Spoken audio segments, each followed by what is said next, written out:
Hello friends and family, happy Sunday.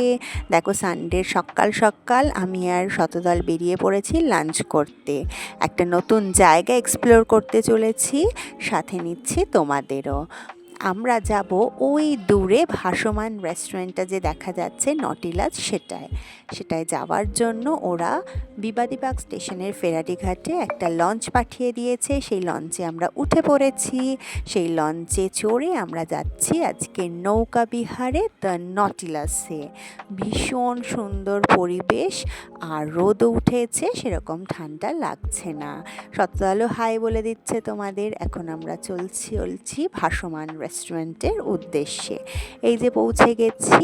এবার আমরা lower ডেকে বসবো না, আমরা বসবো আপার ডেকে। তাই জন্য আপার ডেকে উঠছি আমরা। আপার ডেকটা দুর্দান্ত সুন্দর, এত সুন্দর আমি ভাবতেও পারিনি। মানে গুগলের ফটোজে গিয়ে এত সুন্দর হবে বোঝাই যাচ্ছিল না। এটা হচ্ছে ওপেন এরিয়া। শতদলকে জিজ্ঞাসা করে নিলাম, ওপেন এরিয়ায় বসবে তো? বললো হ্যাঁ হ্যাঁ, ওপেন এরিয়াতেই বসবো। এই ঢুকে গিয়েই মেনু কার্ড হাতে নিয়ে নিয়েছি। খুব জোর খিদে পেয়ে গেছে, জানি না কেন আজকে একটু তাড়াতাড়ি খিদে পেয়েছে। তাই জন্য ভাবলাম যে আগে একটু কিছু স্টার্টার অর্ডার করে তারপরে জায়গাটা ঘুরে দেখব। আজ অনেক দিন পর মন বড়ই ফুরফুরে। এইরকম মনোরম সুন্দর পরিবেশ, আর যখন আমরা পৌঁছেছি বিশ্বাস করো একটাও গেস্ট আসেনি। মনে হচ্ছিল যেন আমার পৈতৃক সম্পত্তি সেই নৌকাটা, মানে নটিলাসটা।